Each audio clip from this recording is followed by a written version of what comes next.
العليم من الشيطان اللعين الرجيم.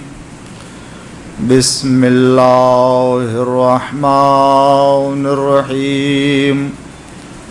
الحمد لله المعروف من غير رؤية، والخالق من غير منصبة.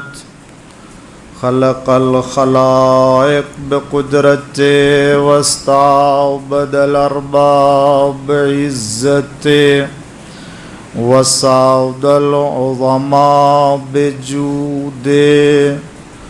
والصلاة والسلام والتحية والإكرام على البشير النذير السراج المنير، حبيب الله العالمين بالقاسم محمد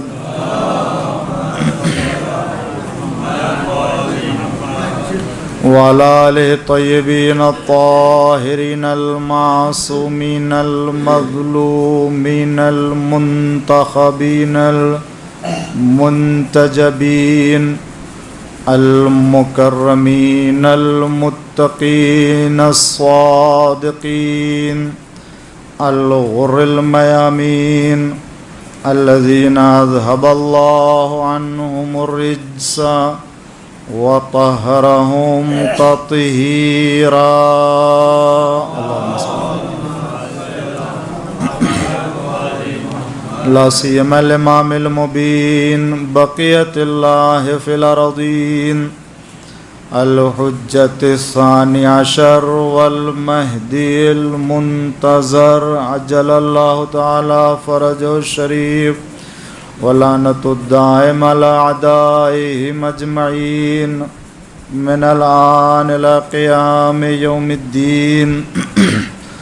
أما بعد، فقد قال مولانا محمد بن علي التقي الجواد صلوات الله وسلامه عليه: من استغنى بالله افتقر الناس إليه، ومن اتقى الله أحبه الناس. صلوات بڑے محمد وآل محمد.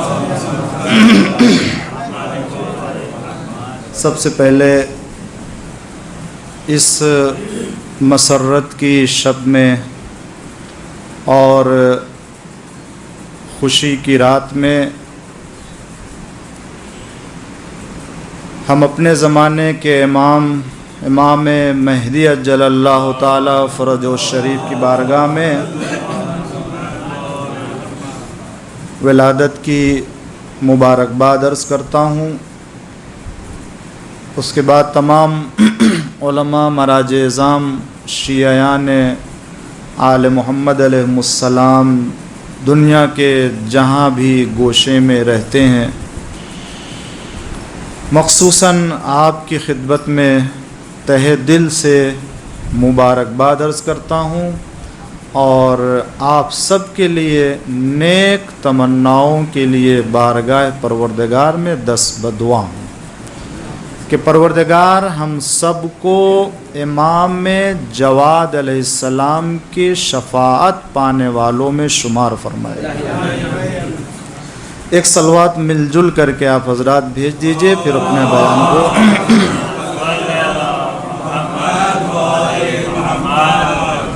خداوند عالم کا کرم ہے، شکر ہے کہ اس نے ہمیں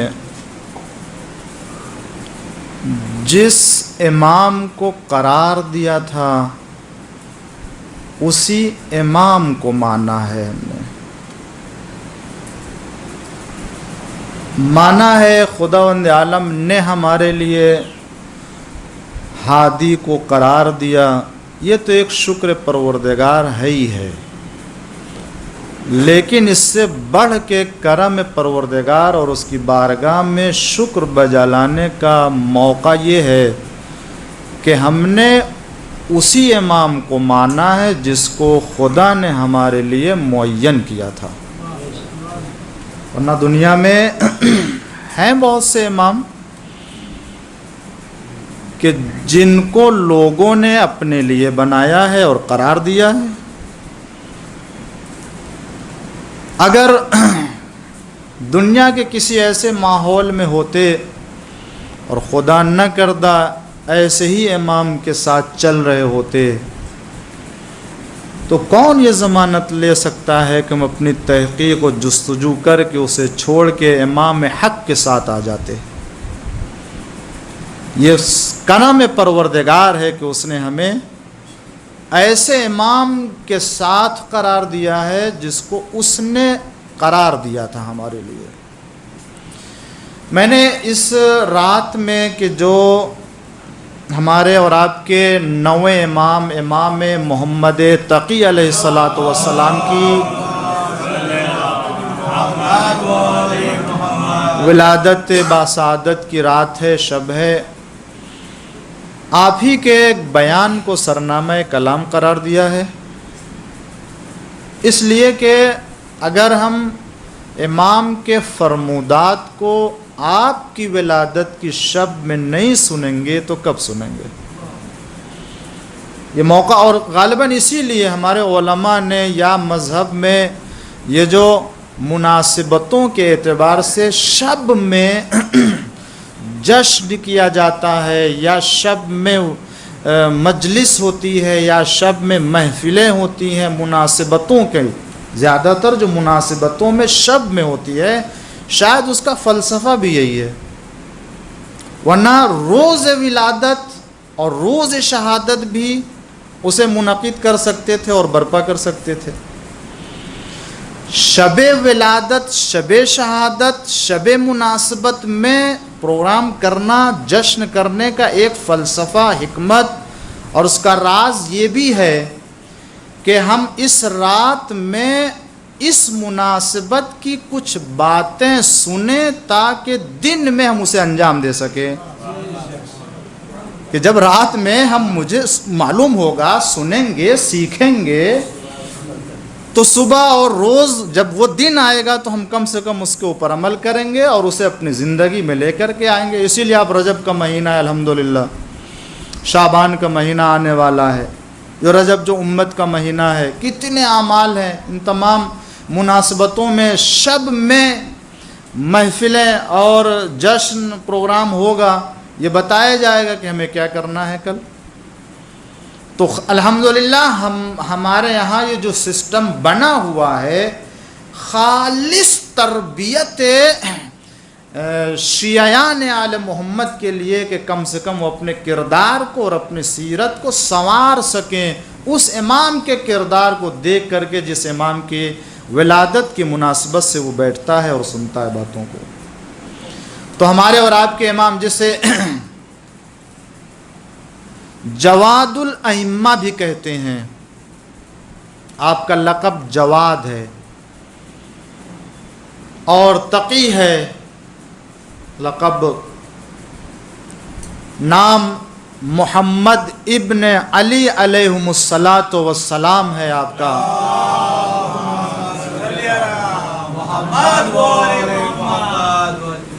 آپ کے اگر زندگی کو دیکھا جائے اور آپ کے حالات کے اوپر نگاہ کریں تو بہت فرق ہے دیگر ائمہ معصومین علیہم السلام کے حالات اور زندگی میں۔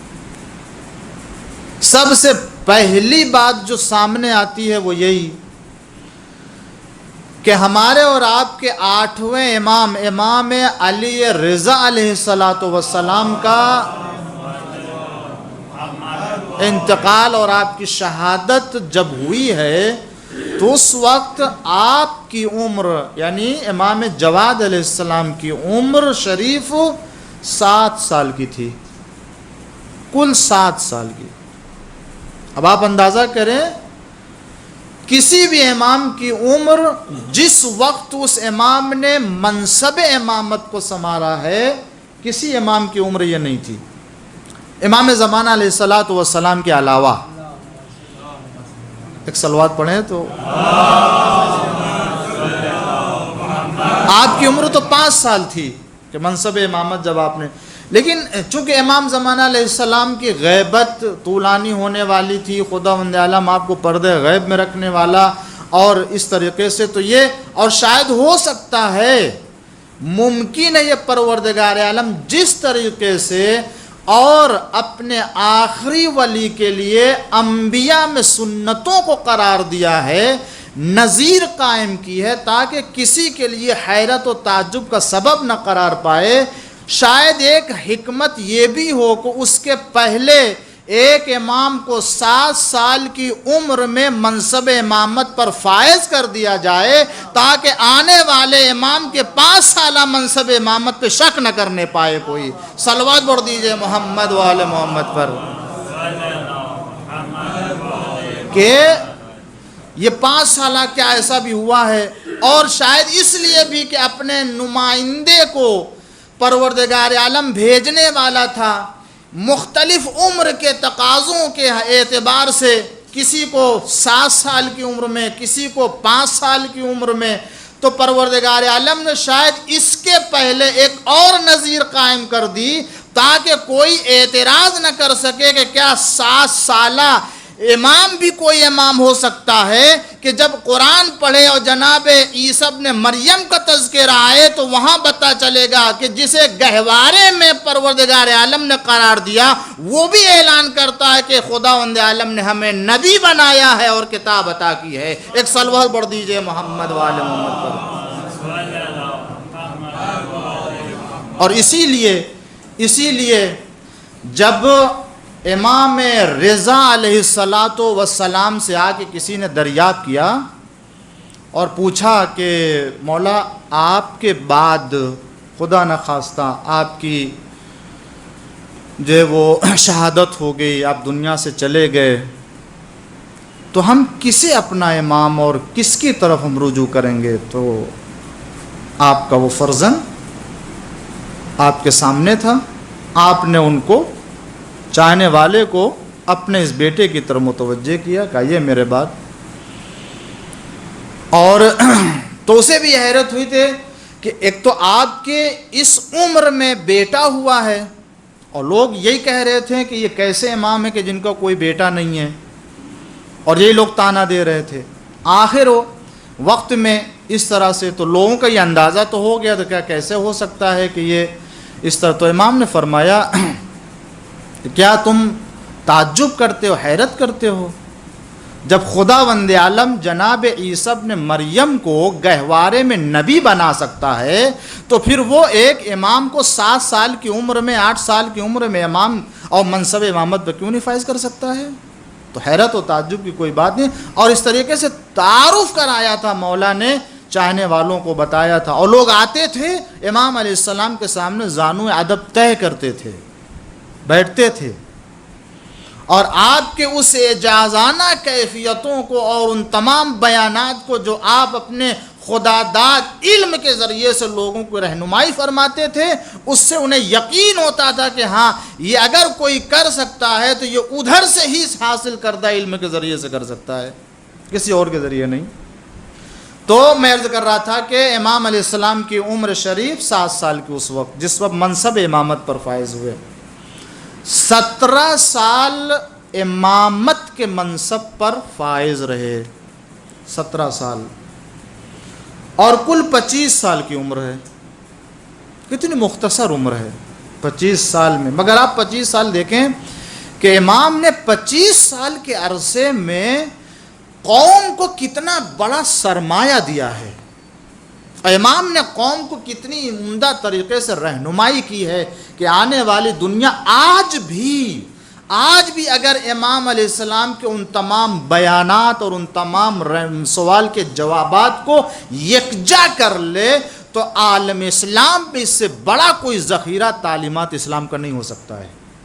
کیوں؟ اس لیے کہ امام علیہ السلام ایک نشست میں بیٹھ کے اتنے سوالات کے جواب دیتے تھے کہ اس کے پہلے کوئی مثال نہیں ملتی ہے۔ یہ وجہ ہے کہ جب یہ اعتراض ہوا اور مامون نے چاہا کہ جو ہے وہ اپنی بیٹی دے، تو پھر بنی عباس میں بہت سے ایسے افراد تھے کہ جن کو اعتراض ہو گیا کہ ایک بچے کو جو ہے وہ آپ اپنی بیٹی دینا چاہتے، کیا اور کوئی خاندان میں رشتہ دار میں نہیں دکھائی دیا؟ تو امام علیہ السلام کے بارے میں تو جانتا تھا، اور اس کو اس کا علم تھا کہ یہ خاندان عصمت و طہارت کا بچہ ہے، یہ بچہ نہیں ہے، لہٰذا کہا کہ اگر امتحان لینا چاہتے ہو تو امتحان لے لو، تاکہ اندازہ ہو ہم نے جس کا انتخاب کیا ہے وہ ہم اس نگاہ کے اعتبار سے کہ جس کو جانتی ہے وہ نگاہ کہ یہ بچہ نہیں ہے بلکہ یہ عصمت و طہارت کے خاندان کا بچہ ہے۔ تو روایت بتاتی ہے کہ امام علیہ السلام ایک نشست میں ادھر سے سوال کرنے والے سوال کرتے تھے اور امام جواب ایک کے بعد ایسا جواب دیتے جیسے لگتا ہے کہ بچہ ہے نہیں، اور یہ قرآن اور خداوند عالم کے علم کا ایک دریا ہے کہ جو بہا رہا ہے اور ہر ایک کو اپنے علم سے سیراب کر رہا ہے۔ روایت بتاتی ہے کہ 3 دن تک یہ سلسلہ چلا ہے۔ ایک مرتبہ دربار میں عباسی خلیفہ عباسی بادشاہ کے دربار میں 3 دن تک مسلسل سوال و جواب کا سلسلہ چلا ہے، مسلسل۔ اور مورخین نے لکھا ہے کہ 3 دن میں جو سوالات کیے گئے ہیں امام علیہ السلام سے کم ان سوالات کی تعداد جو بتائی گئی ہے وہ 3000 سوال ہیں کہ جس کو امام علیہ السلام سے پوچھا گیا تھا۔ 3000 سوال۔ اگر یہ سوالات عالم اسلام میں اور ان کے جوابات کو محفوظ کیا گیا ہوتا تو آج کتنا بڑا ذخیرہ ہمارے پاس ہوتا۔ مگر پھر بھی جن چیزوں کو محفوظ کیا گیا، میں سناؤں گا 2-1 باتیں آپ کی خدمت میں عرض کروں گا کہ امام علیہ السلام نے اپنے اس خدا داد علم کے ذریعے سے کہ جو پروردگار عالم عطا کرتا ہے لوگوں کے سوالوں کا جواب کس طریقے سے دیا ہے۔ مگر آئیے 2 باتیں جو امام علیہ السلام کی حدیث سے شریف کو میں نے سرنامہ کلام قرار دیا اس سے متعلق 1-2 باتیں ہو جائیں۔ امام جواد علیہ السلام فرماتے ہیں، ایک صلوات پڑھیں، من استغنا باللہ افتقر الناس الیہ۔ امام فرماتے ہیں کہ جو خدا پہ بھروسہ کرتا ہے، جو اللہ پر اعتماد کرتا ہے، اللہ پر بھروسہ کرتا ہے، تو لوگ اپنی حاجتوں کو اس سے طلب کرتے ہیں۔ جو خدا پہ بھروسہ کرتا ہے لوگ اپنی حاجتوں کو اس سے طلب کرنے کے لیے جاتے ہیں، اس سے مانگتے ہیں۔ وَمَنِ اتَّقَ اللَّهَ، اور جو اللہ سے ڈرتا ہے، أَحَبَّهُ النَّاسُ، تو لوگ اس سے محبت کرنے لگتے ہیں۔ یعنی تقوی الہی اگر کسی کے دل میں آ جائے، اگر خدا سے خوف رکھتا ہے تو اس کا پہلا اثر یہ ہے کہ وہ لوگوں میں محبوب ہو جاتا ہے۔ لوگ اپنی شہرت کے ذریعے سے، لوگ دولت کے ذریعے سے، لوگ مختلف طریقے سے اپنے آپ کو لوگوں کے درمیان محبوب بنانا چاہتے ہیں، لوگ عمل کے ذریعے سے، لوگ مختلف وسائل کے ذریعے سے کہ ہم لوگوں میں محبوب ہو جائیں، لوگ ہم سے محبت کرنے لگیں، لوگ ہم کو چاہنے لگیں۔ امام نے بہترین نسخہ دیا، اگر تمہارے دل میں یہ تمنا ہے کہ لوگ ہم سے محبت کریں تو تم خدا سے ڈرنے لگو، تم جتنا خدا سے ڈرو گے اتنی ہی محبت تمہارے دلوں میں آئے گی، ان کے دلوں میں کہ تم ان سے محبت کرتے ہو۔ صلوات پڑھ دیجئے۔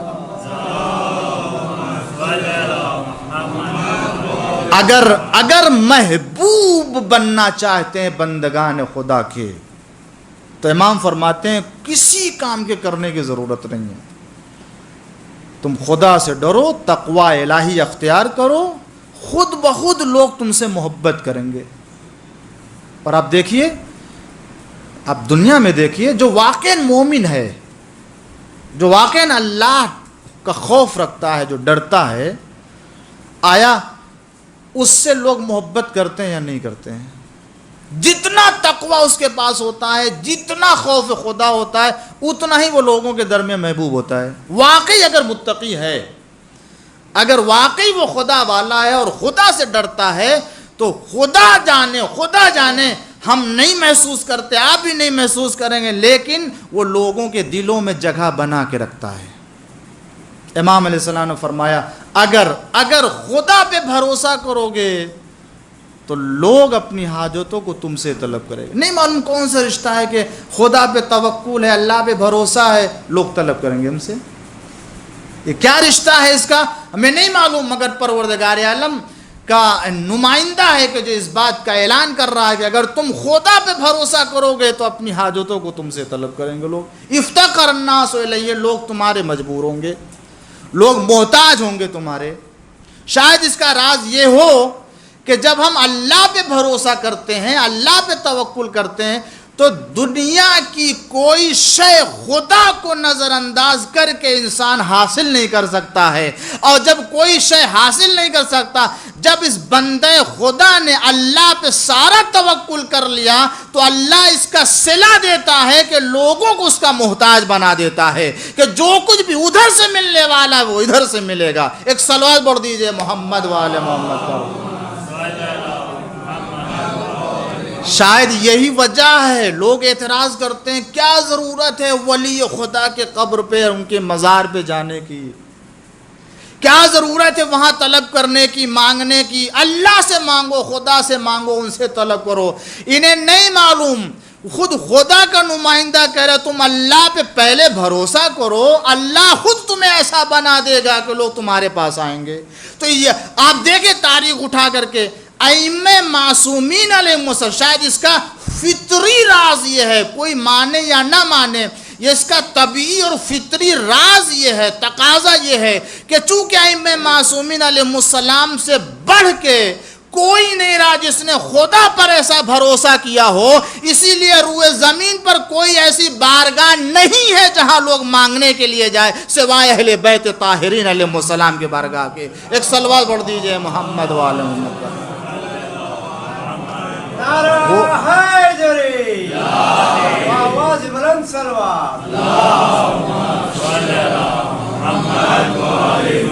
مگر اتنی کم سنی کے عالم میں جو آپ نے عالم اسلام کو اپنی طرف متوجہ کیا، بڑے بڑے علماء، بڑے بڑے بزرگ تھے، ان سب نے امتحان لیا ہے. ایسا نہیں ہے کہ ان لوگوں نے امتحان نہ لیا ہو، ان لوگوں نے نہ آزمایا ہو. حالانکہ اتنے واقعات ہو جانے کے بعد ان کی آنکھیں تو کھل جانی چاہیے. یہ خاندان عصمت و طہارت کا بچہ ہے، کوئی بھی فرد ہو، ان کے یہاں نہ جوانی شرط ہے، نہ بچپنا شرط ہے، نہ بڑھاپا شرط ہے. یہ تو جس عالم میں بھی عمر کے ہوتے ہیں وہ کمالات کے درجے کے اوپر فائز ہوتے ہیں. مگر نہ جانے کیا وجہ تھی کہ جب بھی کوئی ایسا موقع آیا شک و شبہ میں مبتلا ہوئے اور اس کے بعد انہوں نے آزمانا چاہا، امتحان لینا چاہا، اور یہ کیا بھی ان لوگوں نے.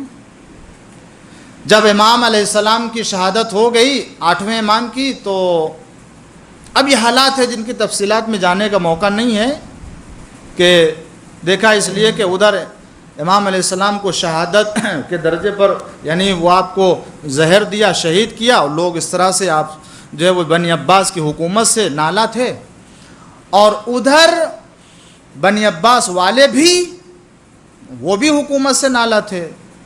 تو کیا کیا جائے، کس طریقے سے، کون سا جو ہے وہ طریقہ اختیار کیا جائے جس کی بنا پر بنی ہاشم کو، علوی کو، فاطمی خاندان کو اور فاطمی اولاد کو ان کو جو ہے وہ کہا جائے کہ نہیں بھائی تمہاری جو مخالفت ہے وہ بیجا مخالفت ہے، اور ان کو مطمئن کیا جا سکے کسی طریقے سے. تو اس طریقے سے انہوں نے کہا سب سے پہلے ان کو مدینے سے بغداد طلب کیا جائے. تو ہمارے اور آپ کے 9ویں امام محمد تقی علیہ السلام کو بغداد طلب کیا گیا. پہلے یہ سن لیں پھر اس کے بعد میں آتا ہوں. بغداد طلب کیا گیا اور آپ آئے، اور لکھا ہے کہ امام علیہ السلام کو حاکم سے ملانے اور ملاقات کرنے سے پہلے کا یہ واقعہ ہے. اسے نہیں معلوم تھا، آ گئے ہیں، اور دیگر بچوں کے ساتھ جو ہے وہ آپ وہاں کھڑے ہوئے تھے. اتنے میں وہ بادشاہ کی سواری گزری ادھر سے، اور معلوم ہے کہ کسی کی سواری ہو، جو بھی جاؤ حشم والا ہوتا ہے اور حکومت والا ہوتا ہے تو وہ اس کے یہاں کسی چیز کی کمی تو ہوتی نہیں ہے کہ یہی سب کچھ تو ہے دکھانے کے لیے.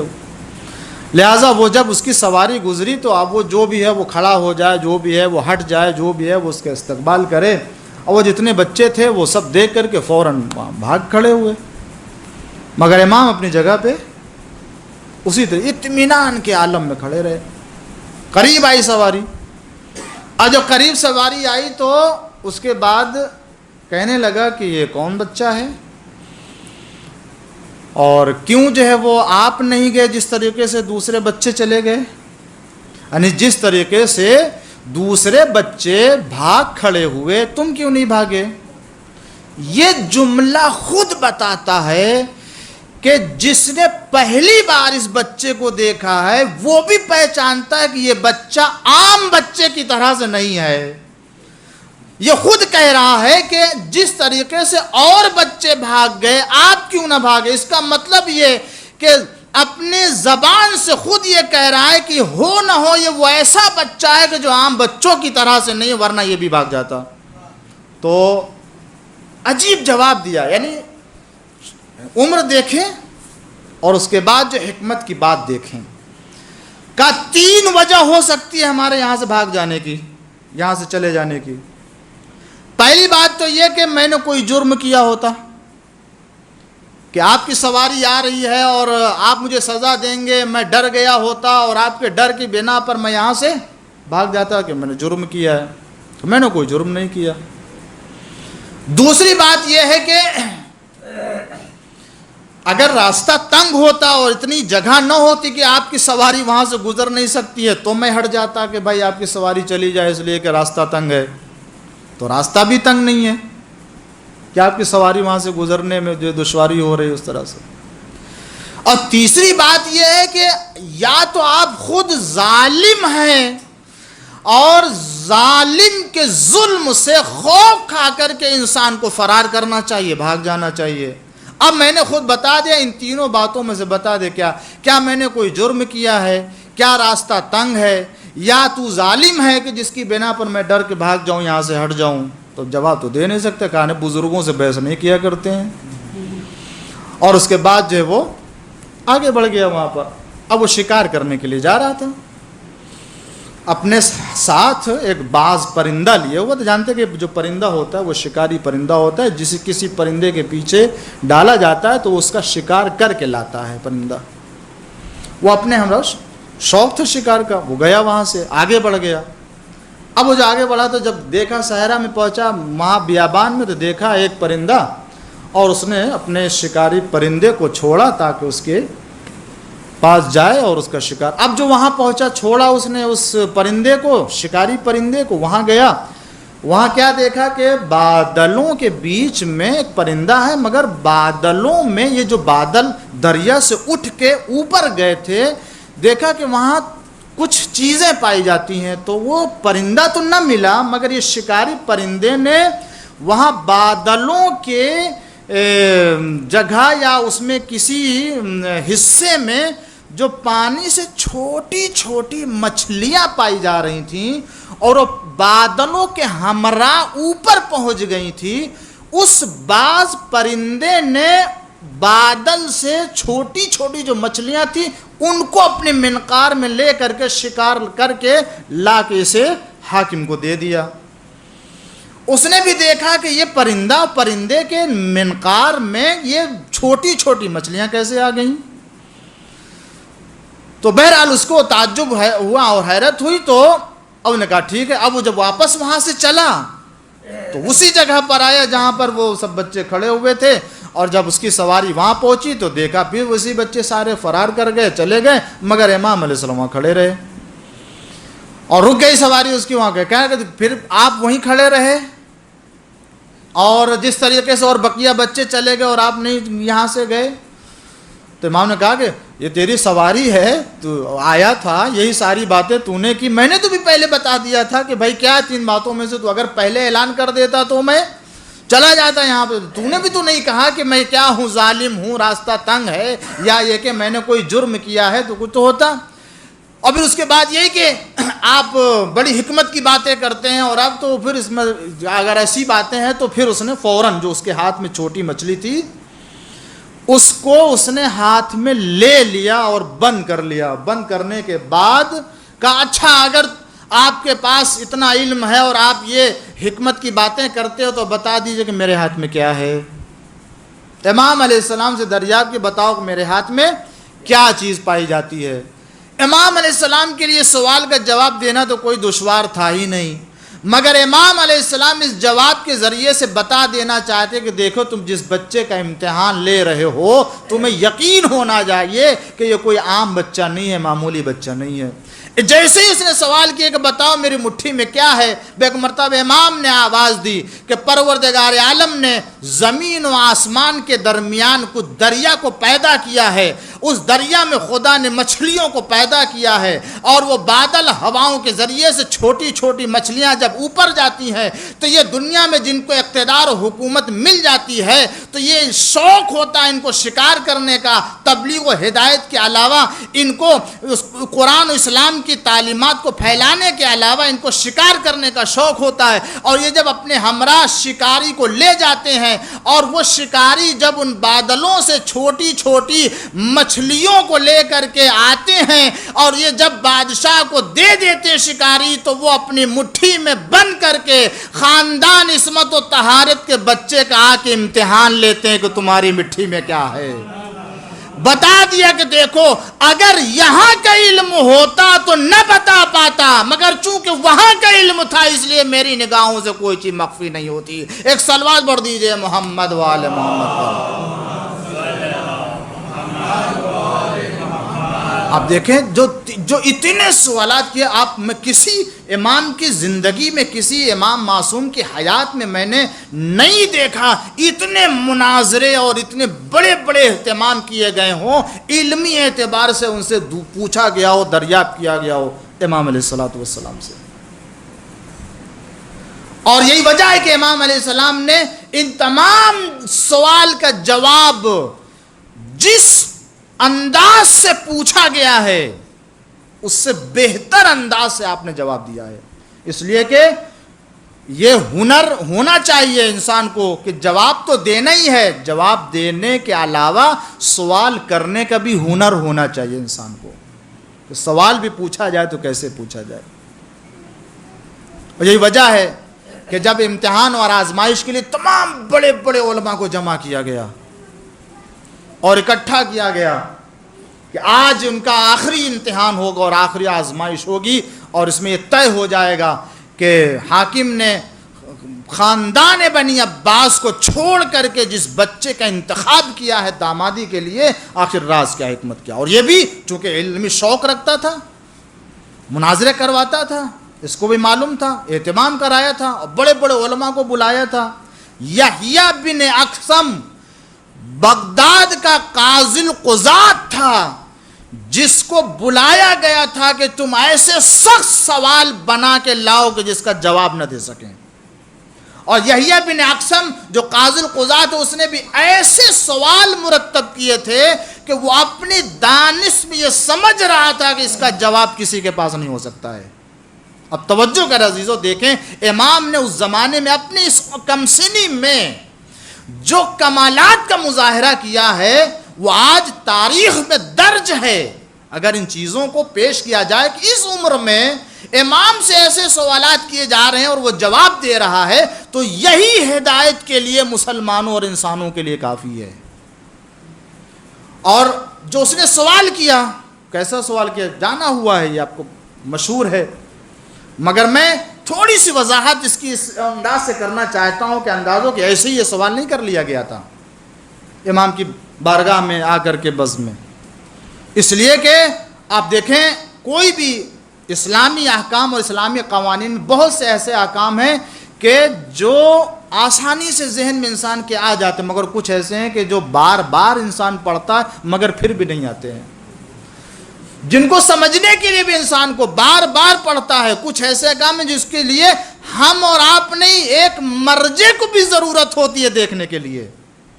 کچھ ایسے میں مثلا جیسے اسلامی احکام و قوانین میں میراث کے احکام ہیں میراث کے احکام ایسے احکام ہیں، قوانین ہیں کہ جس کے اتنے طبقات ہیں، اتنی رشتہ داریاں ہیں، اتنے جو ہے اقربا ہیں، وہ کس طبقے سے تعلق رکھتے ہیں، یہ سب وہ مسائل ہیں کہ جن کو جب تک کتاب نہ دیکھی جائے اس وقت تک جلدی انسان نہیں بتا پاتا ہے.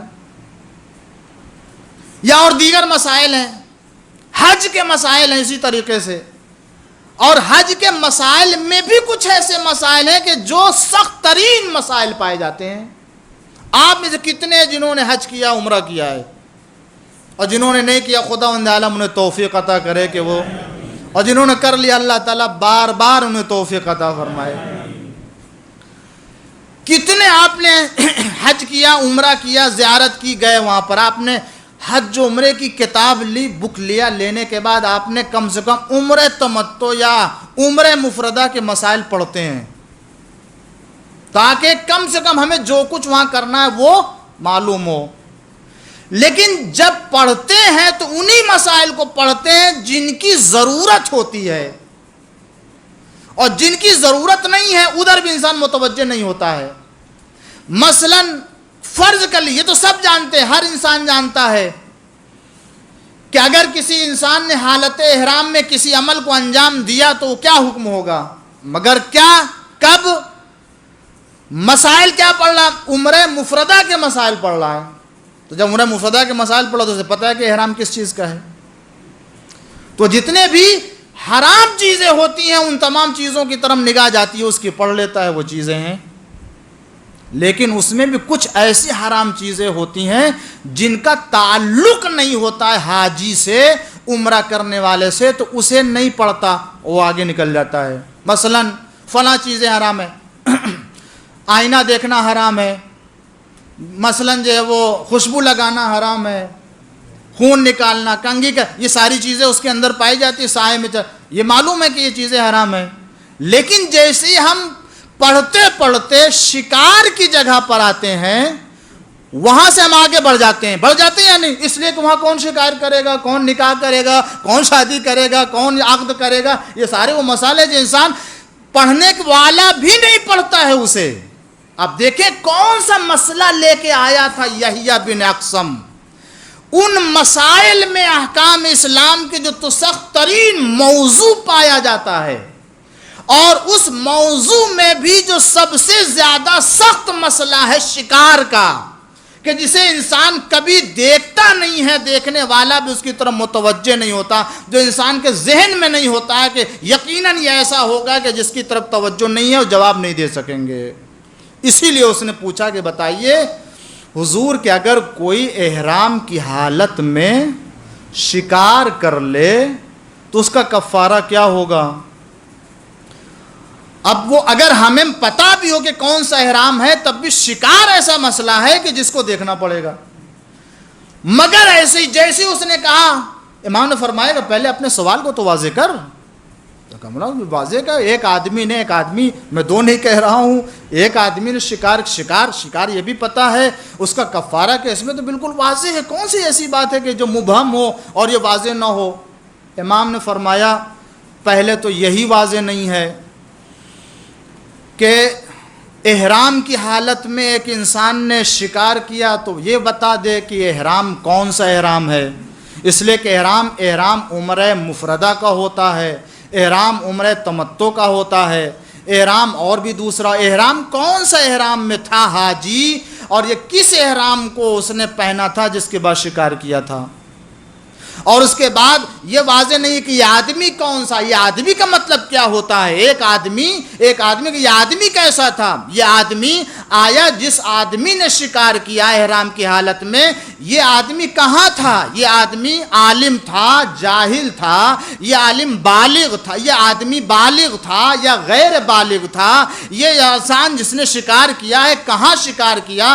حرم کے اندر شکار کیا، حرم کے باہر شکار کیا ہے. یہ انسان جس نے حالت احرام میں شکار کیا ہے کس پرندے کا شکار کیا، یہ بھی تو واضح نہیں ہے. وہ پرندہ بھی نہیں معلوم کون، زمین میں چلنے والا پرندہ پرندہ ہے یا آسمان میں اڑنے والا پرندہ ہے، اور اس کے بعد یہ بھی پتہ نہیں ہے کہ یہ انسان جس نے شکار کیا ہے، شکار کرنے کے بعد آیا اس کا یہ شکار پہلی مرتبہ مانا گیا ہے یا دوسری مرتبہ کا شکار ہے، یہ بھی تو نہیں پتہ ہے شکار کرنے کے بعد اپنے اس عمل کے اوپر نادم ہے، پشیمان ہے یا نہیں ہے، بار بار اس کو انجام دے رہا ہے۔ کیا اتنی شقیں پیدا کر دی؟ بعض روایت بتاتی ہے کہ 22 شقیں پیدا کی تھی امام نے، اس سوال کے اندر سوال نکالے، سوال کے اندر سوال نکالے، اور ایک روایت تو بتاتی ہے کہ امام نے ہر ایک کے کئی ضرب لگا کر کے بہت سی قسمیں بنائیں، یہاں تک کہ 2008 سوال اسی ایک سوال میں امام نے پیدا کی اور بتایا کہ اتنی شقیں بنتی ہیں، آخر بتا کون سا سوال تیرا ہے جو میں اس کا جواب دوں۔ روایت بتاتی ہے کہ جیسے ہی امام نے یہ بیان کیا کہ بتا کون سے شقیں ہیں، تو یحییٰ بن اقسم قاضی القضاۃ بغداد جو بیٹھا ہوا، اس کا منہ کھلا کا کھلا رہ گیا کہ میں اپنے سوال کو بھی صحیح طریقے سے نہ پوچھ سکا۔ تو معلوم یہ ہو گیا، امام نے بتا دیا کہ دیکھو تمہیں سوال کرنے کا طریقہ نہیں آتا ہے تو تمہارے پاس اس کا جواب کیا ہوگا، اور میں اس کا جواب جانتا ہوں۔ ہر ایک سوال کا جواب امام نے دے کے بتا دیا کہ دیکھو شریعت والا کون ہے، شریعت کی جگہ پہ قبضہ کرنے والا کون ہے۔ صلوات پڑھ دیجئے محمد والے محمد والا۔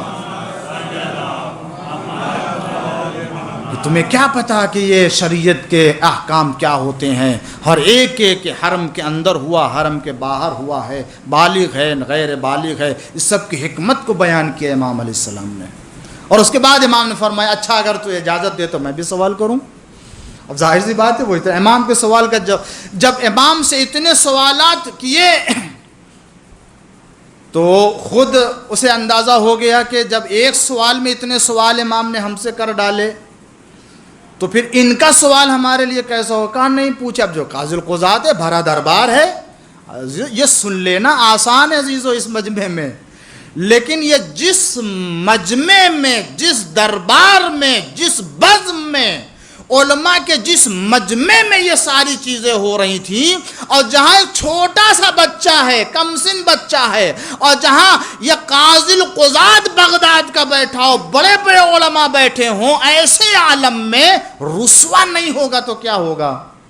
مگر کیا کہے، اسے تو پتا ہے کہ ہم جواب نہیں دے سکتے، مگر کہا نہیں آپ پوچھئے، اور اگر نہیں آئے گا تو پھر آپ ہی سے دریافت کر لیں گے، اس لیے کہ وہ تو جانتا ہے کہ جس کو یہ اتنا علم ہو کہ ہمارے سوال کی بھی اس طرح سے تصحیح کر دے اور اتنی شقیں پیدا کر دے۔ کہا پوچھے، امام نے السلام نے فرمایا بتاؤ اچھا وہ کون سی عورت ہے کہ جو صبح کے وقت حرام تھی، ظہر سے پہلے حلال ہو گئی، ظہر کے بعد حرام ہو گئی، عصر سے پہلے حلال ہو گئی، عصر کے بعد پھر حرام ہو گیا۔ اب وہ دیکھتا رہ گیا کہ یہ کیا پوچھ رہا ہے، ایک دن میں کیسے ہو سکتا ہے، یہ ایک دن میں ایک عورت حرام حلال کیسے ہی ہو سکتے ہیں؟ امام علیہ السلام کہنے تمہیں نہیں معلوم، تم قاضی القضات ہو، تم منصب قضاوت پر بیٹھے ہو، اگر یہ مسئلہ آ جائے تو کیا کرو گے؟ بھرے بزم میں امام نے دریافت کیا، جواب نہیں ہے، مگر کم سن امام نے جواب دیا، کہا تجھے نہیں معلوم صبح میں وہ کسی کی کنیز تھی، ایک انسان نے اسے دیکھا، دوسرے کی کنیز اس کے لیے حرام تو ہے ہی ہے، کیا حلال ہے اس کے لیے؟ مگر اس نے ظہر سے پہلے اس کنیز کو خرید لیا، جب خرید لیا تو اس کے لیے حلال ہو گئی، لیکن ظہر کے بعد اس نے اپنے اس کنیز کو ماں کے پشت سے نسبت دے دی۔ یہ ہمارے یہاں ایک اسلامی احکام میں ہے زہار جسے کہتے ہیں، کہ اگر کوئی شخص اپنی بیوی کو، کنیز کو، بیوی کو اگر اس کی پشت کو ماں کی پشت سے تشبیہ دے تو یہ بیوی حرام ہو جاتی ہے اس کے لیے۔ تو اس نے جو اس کو ظہر کے وقت اپنی ماں کی پشت سے اس کی پشت کو تشبیہ دے دی، حرام ہو گئی اس کے لیے۔ اس نے پھر عصر سے پہلے کیا کیا؟ کفارہ ادا کر دیا، اور جب کفارہ دے دیا تو پھر اس کے لیے حرام ہو گئی۔ بتا دیا کہ دیکھو حلال و حرام کے جاننے والے ہم ہیں، تم نہیں ہو۔ ایک صلوات پڑھ دیجئے محمد والے۔ اور اس کے بعد ایک بات اور عرض کروں، اور اس کا اندازہ آپ لگائیں کہ جو امام سے سوالات کیے گئے ہیں، امام نے ان کے جوابات دیے ہیں، ہمیں کہیں اور جانے کی ضرورت نہیں ہے، ہمیں کسی اور کی طرف رجوع کرنے کی ضرورت نہیں۔ آیا ان تمام حاکمان وقت کے جو فضائل بیان کیے جاتے ہیں، آیا یہ صحیح ہے یا صحیح نہیں، ہم کو کسی طرح سے دلیل و سند دینے کی ضرورت نہیں ہے۔ خود امام کے ان تمام سوالات کو پڑھ لیجئے، ان کے جوابات موجود ہیں۔ اتنے گیت گائے جاتے ہیں، حاکمان وقت کے اتنے فضائل پڑھے جاتے ہیں، آپ نے بھی سنا ہوگا، آپ نے بھی پڑھا ہوگا، دیکھا ہوگا کہ کتنے فضائل بیان کیے جاتے ہیں۔ مسلمانوں کے جو اور خلفاء گزرے ہیں ان کے کتنے فضائل بیان کیے جاتے ہیں۔ اب کیا کرے یحییٰ بن اقسم اس کے بارے میں پایا جاتا ہے، روایت پائی جاتی ہے کہ جب یہ ذلیل ہو گیا، رسوا ہو گیا دربار میں، تو اب کیا کرے، وہ ایسے سوال تو نہیں کر سکتے، اس لیے کہ پتہ ہے کہ وہ ہر سوال کا جواب دیں گے، ان کے پاس ہر علم ہے۔ تو لکھا یہ ہے کہ اب انتقام لینے کے لیے کہ تاکہ دربار میں حاکم کے سامنے ان کے عقیدے کو ان کے بیان کے ذریعے سے واضح کر دیں، تاکہ یہ پتہ چل جائے کہ یہ خلفاء کے بارے میں کیا عقیدہ رکھتے ہیں۔ اب اس نے اعتقاداتی سوال کرنا شروع کیا جو عقائد سے متعلق ہیں۔ ایک دو میں سوال آپ کی خدمت میں پیش کرتا ہوں تاکہ یہ ہمارے بچوں کے لیے، نوجوانوں کے لیے یہ واضح ہو سکے کہ ان سب کا جواب کیا ہوتا ہے۔ امام نے، میں نے اسی لیے عرض کیا، ہمیں کسی طرح کی کسی دلیل کے تلاش میں نہیں جانا چاہیے، خود امام نے کیا جواب دیا ہے ان تمام سوال کے مقابلے میں، کیا امام کا جواب پایا جاتا ہے، ہمیں معلوم ہو جائے تو خود یہ بہترین جواب ہے، کسی اور دلیل کی ضرورت نہیں ہمارے لیے۔ تو اس نے اس طرح کے سوالات مرتب کیے تاکہ اگر یہ جواب دیں گے صحیح تو یہ دربار میں بدنام ہوں گے، ان کا عقیدہ ظاہر ہوگا، اس طریقے سے دربار سے ان کو دور کیا جائے گا۔ اور اگر جواب نہیں دیا، اعتقادی سوال عقائد سے متعلق ہے، اور اگر جواب نہیں دیا تب بھی جو ہے وہ رسوا ہو جائیں گے معاذ اللہ اس طریقے سے۔ تو سب سے پہلا جو سوال کیا یحییٰ بن اقسم نے، کم سنا ہوگا عزیزان گرامی سے، میں اسی لیے چاہتا ہوں کہ یہ ایک دو سوال جو سلسلے کا ہے وہ مناسبت کے اعتبار سے میں آپ کے سامنے رکھوں تاکہ جو یہ بات مکمل ہو سکے، اس اعتبار کہ امام نے اپنے ہر طرح کے، چاہے وہ سیاسی ہوں، چاہے وہ اعتقادی ہوں، چاہے وہ مذہبی ہوں، اسلامی ہو، ہر ایک کے سوال کا جواب ایسے انداز سے دیا کہ یہ سازش کرنے والا یہ سمجھ رہا ہے کہ ہم انہیں گرفتار مسائل کر رہے ہیں، مگر امام نے کیسے راستہ نکالا۔ کہتا کیا ہے کہ اچھا میرے کچھ سوالات ان کے جگہ، کیا سوال ہے؟ کہتا یہ ہے کہ ایک حدیث پائی جاتی ہے کہ جس میں حضور اکرم صلی اللہ علیہ وآلہ وسلم نے ارشاد فرمایا، توجہ چاہتا ہوں عزیزو دیکھیں ذرا، کہ پیغمبر کی ایک حدیث پائی جاتی ہے کہ پیغمبر نے فرمایا کہ جبریل میرے پاس آئے، اور آنے کے بعد جبریل نے کہا اے اللہ کے رسول آپ پر خدا کا سلام ہو، اور سلام کے بعد خدا یہ پیغام دے رہا ہے، توجہ چاہتا ہوں، اللہ آپ کو یہ پیغام دے رہا ہے، جبریل نے آ کے بیان کیا، خدا یہ پیغام دے رہا ہے کہ آپ ان سے جو سب سے بڑے ہیں، یعنی آپ ان سے پوچھئے، دریافت کیجئے کہ خدا بند عالم تو ان سے راضی ہے، مگر اللہ یہ پوچھنا چاہتا ہے کہ وہ بڑے صاحب بھی راضی ہیں یا نہیں ہیں۔ توجہ کریں آپ عزیزہ، یہ حدیث، یہ فضیلت کی حدیث آپ دیکھیں کس طریقے سے بھرے دربار میں امام سے اعتقاد کا سوال کیا جاتا۔ اب اس کا کیا جواب دیں گے؟ اگر صحیح جواب دیں گے تب بھی، نہیں دیں گے تب بھی، مگر دیکھیں کیا راستہ امام نے نکالا کہ خدا فرماتا ہے کہ اے پیغمبر آپ ان سے دریافت کیجئے کہ اللہ تو راضی ہے ان سے، مگر یہ پوچھ لیجئے کیا وہ بھی اللہ سے خوش ہیں یا نہیں خوش ہیں۔ تو امام نے فرمایا یہ جو حدیث ہے، اور جہاں تک فضیلت کی بات ہے وہ تو الگ بات ہے، مگر پیغمبر نے غدیر خم میں فرمایا ہے کہ اگر کوئی میری طرف جھوٹی نسبت دے گا، اگر کوئی میری طرف جھوٹا الزام یا جھوٹی نسبت دے گا اس کا ٹھکانہ جہنم ہوگا۔ اور پیغمبر نے فرمایا ہے کہ اگر کوئی بات میری قرآن سے ٹکرائے اور میری سنت سے ٹکرائے تو اس کو رد کر دینا، اس کو قبول نہ کرنا۔ تمہیں معلوم ہونا چاہیے کہ جس نے یہ حدیث بنائی ہے اسے بنانے کا طریقہ بھی نہیں آتا تھا۔ کہا کیسے ہو سکتا ہے؟ کہا ایسے کہ خدا قرآن میں فرماتا ہے کہ وَلَقَدْ خَلَقْنَا الْإِنسَانَ، اللہ نے انسان کو پیدا کیا، وَنَعْلَمُ مَا يُوَسْوِسُ بِهِ نَفْسُهُ، اور خدا انسان کے نفس میں آنے والی باتوں سے بھی آگاہ ہے، اور خدا بند عالم وَنَحْنُ أَقْرَبُ إِلَيْهِ مِنْ حَبْلِ الْوَرِيدِ، اللہ انسان کے رگے گردن سے بھی زیادہ قریب ہے۔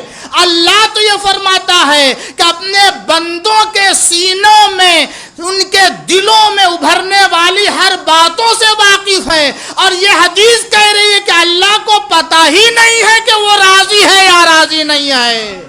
صلوات پڑھ دیجئے محمد وآل محمد پر۔ جو بات قرآن سے ٹکرا جائے، جو بات قرآن کے مقابل میں آ جائے، اسے نہیں مانا جاتا ہے۔ اچھا ہوا کہ تم نے فضائل کی حدیث بتا دی تاکہ اس کی حقیقت بھی لوگوں کے سامنے واضح ہو گئی۔ ایک صلوات پڑھ دیجئے محمد وآل محمد پر۔ اب اس کے بعد ایک دوسری بات آئی۔ یہ سب روایتیں ہیں، پائی جاتی ہیں کتابوں میں، اور ان سب کو گڑھا گیا، بنایا گیا ہے۔ اب اس کے بعد کہتے ہیں کہ وہ ایک اور حدیث، آپ اس کے بارے میں کیا کہتے ہیں؟ کہ کون سی حدیث ہے؟ کہ لگے کہ وہ رسول اللہ کی حدیث ہے کہ پیغمبر نے فرمایا انہی کے لیے، انہی صاحب کے لیے، کہ پیغمبر نے فرمایا کہ بلکہ ان دونوں کے لیے فرمایا کہ سیدے کہول اہل الجنہ، وہ دونوں جنت کے بوڑھوں کے سردار ہیں۔ یہ فضیلت کی حدیث پائی جاتی ہے، اور آپ اس حدیث پیغمبر کے بارے میں کیا فرماتے ہیں؟ تو امام نے فرمایا یہ حدیث بھی جھوٹی ہے، یہ صحیح ہو نہیں سکتی، اس لیے کہ پیغمبر نے خود فرمایا ہے، وہ تو قرآن کے مخالف میں، قرآن کے مقابل میں آئی تھی، اور پیغمبر نے خود فرمایا جو حدیث قرآن کے مقابل میں، سنت کے مقابل میں اسے ٹھکرا دینا، وہ ایک مثال تھی قرآن کے مقابل میں۔ اور پیغمبر نے خود فرمایا ہے کہ جنت میں جتنے لوگ ہوں گے وہ سب جوان ہوں گے، کوئی بوڑھا ہو گئے نہیں ہے۔ جب وہاں کوئی بوڑھا نہیں ہوگا تو بوڑھوں کا سردار کہاں سے پیدا ہو جائے گا؟ صلوات پڑھ دیجئے محمد وآل محمد پر۔ یہ غور کرنے والی بات ہے، یہی تو وجہ کو پورا واقعہ پایا جاتا ہے۔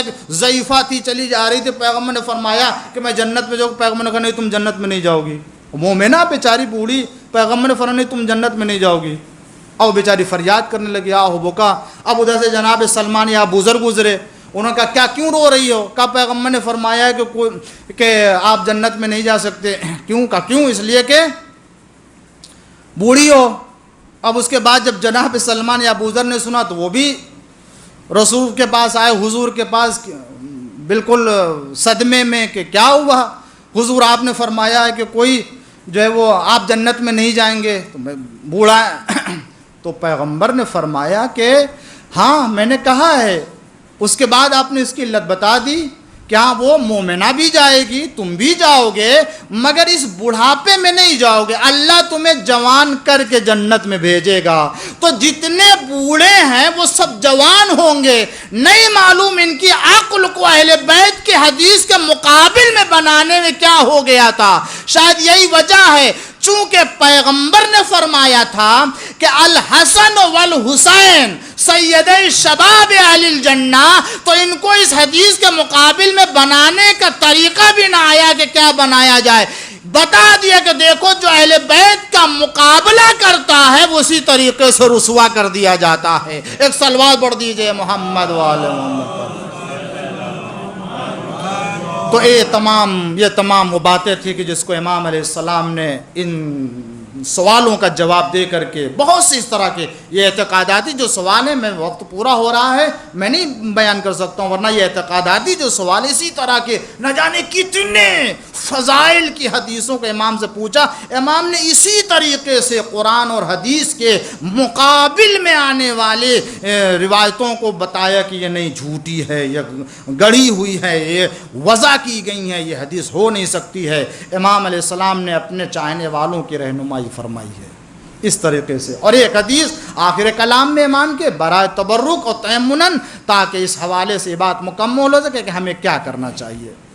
امام نے فرمایا کہ اگر کوئی شخص چاہتا ہے کہ خدا کی رضا مل جائے، اگر کوئی یہ چاہتا کہ خدا راضی ہو جائے اس سے اور خدا کی خوشنودی مل جائے، تو اسے 3 کام کرنا چاہیے۔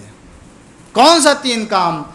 کثرت الاستغفار، زیادہ سے زیادہ اسے توبہ کرنا چاہیے، استغفار کرنا چاہیے۔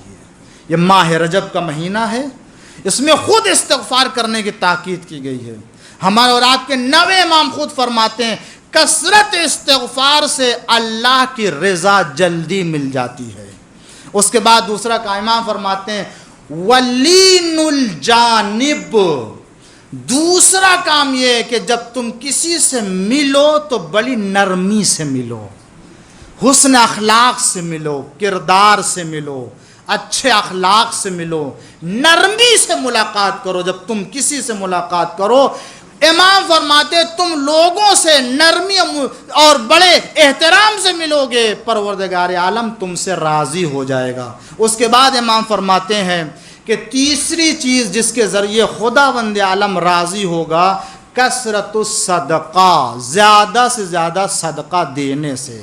تم صدقہ دو گو اللہ تعالیٰ۔ اس کے بعد امام فرماتے ہیں 2-3 چیزیں ایسی بھی ہیں کہ جن کے ذریعے سے اگر تم انجام دو کبھی بھی تم پشیمان نہیں ہوگے، کبھی بھی نادم نہیں ہوگے۔ 3 چیزیں انجام دو کبھی پشیمان نہیں ہوگے۔ امام فرماتے پہلی چیز یہ کہ دیکھو، جب بھی تم کسی کام کو کرنا چاہو جلد بازی سے کام نہ کرو۔